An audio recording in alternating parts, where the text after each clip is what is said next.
പ്രിയപ്പെട്ട വിദ്യാർത്ഥികളെ, ഒരു അക്കൗണ്ടൻ്റ് തൻ്റെ അക്കൗണ്ടിംഗ് ജോലികൾ ചെയ്യുന്ന സമയത്ത് പലതരത്തിലുള്ള തെറ്റുകളും സംഭവിക്കാറുണ്ട്. അയാളുടെ അറിവില്ലായ്മ കാരണമാവാം, അശ്രദ്ധ കാരണമാവാം ഇത്തരത്തിലുള്ള തെറ്റുകൾ സംഭവിക്കുന്നത്. അപ്പോൾ ഏതൊക്കെ തരത്തിലാണ് തെറ്റുകൾ സംഭവിക്കുന്നത്, ആ തെറ്റുകളെ നമുക്ക് എങ്ങനെയൊക്കെ ക്ലാസിഫൈ ചെയ്യാം, ഇത്തരം കാര്യങ്ങളാണ് ഈ വീഡിയോയിലൂടെ ഞാൻ പ്രസൻറ്റ് ചെയ്യുന്നത്. Classification of errors. ഇത്തരത്തിൽ സംഭവിക്കുന്ന തെറ്റുകളെ 4 വിഭാഗങ്ങളായിട്ടാണ് ക്ലാസിഫൈ ചെയ്തിട്ടുള്ളത്. First one is error of commission, second error of omission, third error of principle and fourth compensating errors. ഇത് നമുക്ക് ഇതിൽ ഓരോ എറേഴ്സും പ്രത്യേകം പരിചയപ്പെടാം. ഫസ്റ്റ് ടൈപ്പ് ഓഫ് എററാണ് error of commission. These are the errors which are committed due to wrong posting of transactions, wrong balancing of the accounts, wrong casting of the subsidiary books. ഒരു journal entry post ചെയ്യുന്ന സമയത്ത്, ഒരു account balance ചെയ്യുന്ന സമയത്ത്, total ചെയ്യുന്ന സമയത്തൊക്കെ വരുന്ന തെറ്റുകളെ പറയുന്ന പേരാണ് എറേഴ്സ് ഓഫ് കമ്മീഷൻ.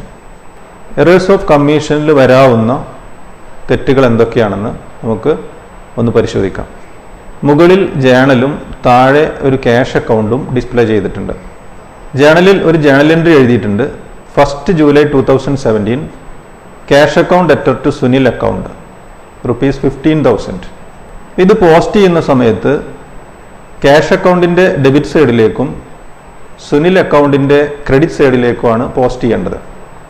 ക്യാഷ് അക്കൗണ്ടിലേക്ക് പോസ്റ്റ് ചെയ്തിട്ടുള്ളത് ക്രെഡിറ്റ് സൈഡിലേക്കാണ്. എന്ന് പറഞ്ഞാൽ പോസ്റ്റ് ചെയ്തത് എന്താണ്, തെറ്റായിട്ടാണ് പോസ്റ്റ് ചെയ്തിട്ടുള്ളത്. ഡെബിറ്റ് സൈഡിലേക്ക് പോസ്റ്റ് ചെയ്യേണ്ട ഒരു ജേണൽ എൻട്രിയെ അതേ അക്കൗണ്ടിൻ്റെ ക്രെഡിറ്റ് സൈഡിലേക്കാണ് പോസ്റ്റ് ചെയ്തിട്ടുള്ളത്. ഇതാണ് റോങ് പോസ്റ്റിംഗ് ഓഫ് ട്രാൻസാക്ഷൻസിന് ഒരു എക്സാമ്പിളാണിത്. വേറൊന്ന് നോക്കാം. ഇവിടെ ജേണൽ തന്നിരിക്കുന്നത് cash account debtor to Sunil account എന്നാണ്. ക്യാഷ് അക്കൗണ്ടിൻ്റെ ഡെബിറ്റ് സൈഡിലേക്കും സുനിൽ അക്കൗണ്ടിൻ്റെ ക്രെഡിറ്റ് സൈഡിലേക്കുമാണ് പോസ്റ്റ് ചെയ്യേണ്ടത്. പക്ഷെ ഇവിടെ താഴെ ഈ ജേണൽ എൻട്രി പോസ്റ്റ് ചെയ്തിരിക്കുന്നത് സുരേഷ് അക്കൗണ്ടിലേക്കാണ്. സുനിൽ അക്കൗണ്ടിൻ്റെ ക്രെഡിറ്റ് സൈഡിലേക്ക് പോസ്റ്റ് ചെയ്യേണ്ടതാണ്, പക്ഷെ അത് ബൈ മിസ്റ്റേക്ക് സുരേഷ് അക്കൗണ്ടിൻ്റെ ക്രെഡിറ്റ് സൈഡിലേക്കാണ് പോസ്റ്റ് ചെയ്തിട്ടുള്ളത്. ഇത്തരത്തിലാണ് പോസ്റ്റിങ്ങിൽ വരുന്ന എറേഴ്സ്. ഇത് നമുക്കൊരു ക്യാഷ് അക്കൗണ്ട് ഡിസ്പ്ലേ ചെയ്തിട്ടുണ്ട്. ക്യാഷ് അക്കൗണ്ടിൽ ഡെബിറ്റ് സൈഡിൽ opening balance, then capital introduce ചെയ്തിട്ടുണ്ട്, ഒരു സെയിൽസ് ഉണ്ട്. അങ്ങനെ ആ എമൗണ്ടുകൾ ടോട്ടൽ ചെയ്തിട്ടുണ്ട്. ടോട്ടൽ 81,000. ആ ടോട്ടൽ ക്രെഡിറ്റ് സൈഡിലേക്ക് എഴുതി. ബാലൻസ് ചെയ്തപ്പോൾ അവർക്ക് കിട്ടിയിട്ടുള്ളത് 65,000 ആണ്. യഥാർത്ഥത്തിൽ 81,000 മൈനസ് 15,000 ആണെങ്കിൽ 66,000 ആണ് കിട്ടേണ്ടിയിരുന്നത്. പക്ഷെ ബാലൻസ് ചെയ്തപ്പോൾ എന്ത് സംഭവിച്ചു? തെറ്റ് സംഭവിച്ചു. ഇതും ഒരു എററാണ്, റോങ് ബാലൻസിങ് ഓഫ് അക്കൗണ്ട്സ്. നമുക്കൊരു പർച്ചേസ് ഡേ ബുക്ക് ഡിസ്പ്ലേ ചെയ്തിട്ടുണ്ട്. പർച്ചേസ് ഡേ ബുക്കിൽ നിങ്ങൾ ശ്രദ്ധിച്ചാൽ അറിയാം, ക്രെഡിറ്റ് പർച്ചേസ് 2 എണ്ണം അതിൽ എൻട്രി എഴുതിയിട്ടുണ്ട്. First credit purchase 21,500 second credit purchase 7,000 ആണ്. അങ്ങനെ വരുമ്പോൾ ടോട്ടൽ ക്രെഡിറ്റ് പർച്ചേസ് വരേണ്ടത് 28,500 ആണ് യഥാർത്ഥത്തിൽ ടോട്ടൽ ക്രെഡിറ്റ് പർച്ചേസ് വരേണ്ടത്. പക്ഷെ ഇവർ ടോട്ടൽ ചെയ്ത സമയത്ത്, അക്കൗണ്ടന്റ് ടോട്ടൽ ചെയ്ത സമയത്ത് 29,000 എന്നാണ് ടോട്ടൽ ചെയ്തിട്ടുള്ളത്. ഇതിനെ പറയുന്ന പേര് ഓവർ കാസ്റ്റിംഗ് എന്നാണ്. യഥാർത്ഥത്തിൽ എഴുതേണ്ട എമൗണ്ടിനേക്കാൾ കൂടുതൽ എമൗണ്ട് ആണ് എഴുതിയിട്ടുള്ളതെങ്കിൽ അതിനെ പറയുന്ന പേരാണ് ഓവർ കാസ്റ്റിംഗ്. ഇവിടെ 28,500 ആണ് എഴുതേണ്ടിയിരുന്നത്, പക്ഷെ അവർ എഴുതിയത് എത്രയാണ്? 29,000 ആണ്. അതുകൊണ്ട് അത് കൂടുതലാണ്. അതിനെയാണ് ഓവർ കാസ്റ്റിംഗ് എന്ന് പറയുന്നത്. ഇനി അത് ടോട്ടലിൽ ചെറിയൊരു മാറ്റം വരുത്തിയിട്ടുണ്ട്. 28,500 എഴുതേണ്ട സ്ഥലത്ത് 28,000 എന്നാണ് ഇപ്പോൾ എഴുതിയിട്ടുള്ളത്.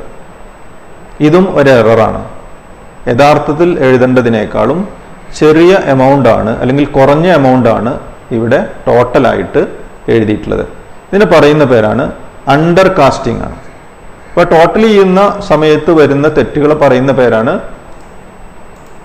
Wrong casting of subsidiary books. Wrong casting എന്നാണ് അതിനെ പറയാം. യഥാർത്ഥത്തിൽ എഴുതേണ്ടതിനേക്കാൾ കൂടുതൽ എഴുതിയിട്ടുണ്ടെങ്കിൽ അതിനെ ഓവർ കാസ്റ്റിംഗ് എന്നും, യഥാർത്ഥ എമൗണ്ടിനേക്കാളും കുറവാണ് എഴുതിയിട്ടുള്ളതെങ്കിൽ അതിനെ അണ്ടർ കാസ്റ്റിംഗ് എന്നാണ് പറയുന്നത്. അപ്പോൾ ഇത്രയുമാണ് എറേഴ്സ് ഓഫ് കമ്മീഷനിൽ വരുന്ന പ്രധാനപ്പെട്ട മിസ്റ്റേക്കുകൾ.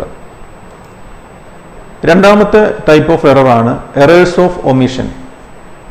When a transaction is completely or partially omitted to be recorded in books of account, it is called error of omission. ഒരു ട്രാൻസാക്ഷൻ എഴുതാൻ വിട്ടുപോകുക, അതല്ലെങ്കിൽ ഒരു ട്രാൻസാക്ഷൻ എഴുതി അത് പോസ്റ്റ് ചെയ്യുന്ന സമയത്ത് ഒരു അക്കൗണ്ടിലേക്ക് മാത്രം പോസ്റ്റ് ചെയ്യുക, ഇത്തരത്തിലുള്ള എറേഴ്സിനെ വിളിക്കുന്ന ടേമാണ് errors of omission. There are two types of errors: error of complete omission and error of partial omission. ഇതിൻ്റെ എക്സാമ്പിൾ നമുക്കൊന്ന് പരിശോധിക്കാം. ഇവിടെ 3 ട്രാൻസാക്ഷൻസ് തന്നിട്ടുണ്ട്. First transaction cash received from Sunil ₹15,000. Journal entry cash account debtor to Sunil. താഴെ എഴുതിയിട്ടുണ്ട് cash account debtor to Sunil. രണ്ടാമത്തെ journal entry cash sales ആണ്. Journal entry എഴുതേണ്ടത് cash account debtor to sales.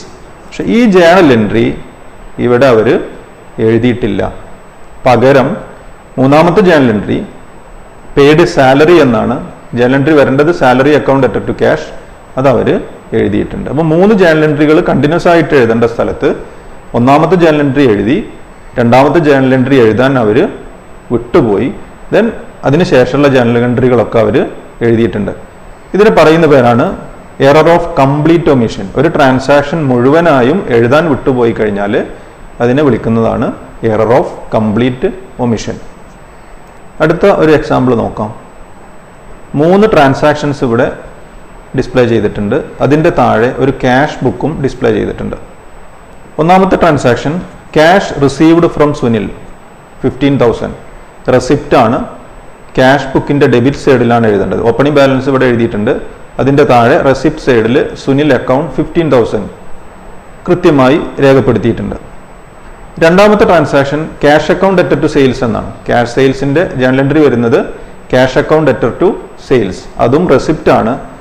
Debit സൈഡിൽ സെയിൽസ് അക്കൗണ്ട് 50,000 എന്ന് എഴുതിയിട്ടുണ്ട്. അതിലും മിസ്റ്റേക്കുകളൊന്നും കാണാനില്ല. മൂന്നാമത്തെ ട്രാൻസാക്ഷൻ ഡെപ്പോസിറ്റഡ് ടു ബാങ്ക് ₹10,000 എന്നാണ്. It is A contra transaction. ഒരേ സമയം അത് ഡെബിറ്റ് സൈഡിൻ്റെ ബാങ്ക് കോളത്തിലും ക്രെഡിറ്റ് സൈഡിലെ ക്യാഷ് കോളത്തിലും ഇത് പോസ്റ്റ് ചെയ്യണം. അങ്ങനെ വരുമ്പോൾ ഈ ജേണൽ എൻട്രി ക്രെഡിറ്റ് സൈഡിൽ മാത്രമാണ്, ക്യാഷ് കോളത്തിൽ മാത്രമാണ് അവർ എഴുതിയിട്ടുള്ളത്. പേയ്മെൻറ്റ് സൈഡിൽ മാത്രമേ എഴുതിയിട്ടുള്ളൂ. ഇത് എവിടെ എഴുതാൻ വിട്ടിട്ടുണ്ട്? ഡെബിറ്റ് സൈഡിൽ ബാങ്ക് കോളത്തിൽ എഴുതാൻ അവർ വിട്ടുപോയി. അപ്പോൾ ഒരു ട്രാൻസാക്ഷൻ ഭാഗികമായി എഴുതുകയും ഭാഗികമായി വിട്ടുപോവുകയും ചെയ്യുമ്പോൾ അത്തരം എറേഴ്സിനെ പറയുന്ന പേരാണ് എറർ ഓഫ് പാർഷ്യൽ ഒമിഷൻ. അതുപോലെ cash received from Sunil, cash അക്കൗണ്ടിൽ പോസ്റ്റ് ചെയ്തിട്ടുണ്ട്, അല്ലെങ്കിൽ ക്യാഷ് ബുക്കിൽ അത് പോസ്റ്റ് ചെയ്തിട്ടുണ്ട്. സുനിൽ അക്കൗണ്ടിലേക്ക് പോസ്റ്റ് ചെയ്യാൻ വിട്ടുപോയാലും അതും പാർഷ്യൽ ഒമിഷനുള്ള ഒരു എക്സാമ്പിളാണ്.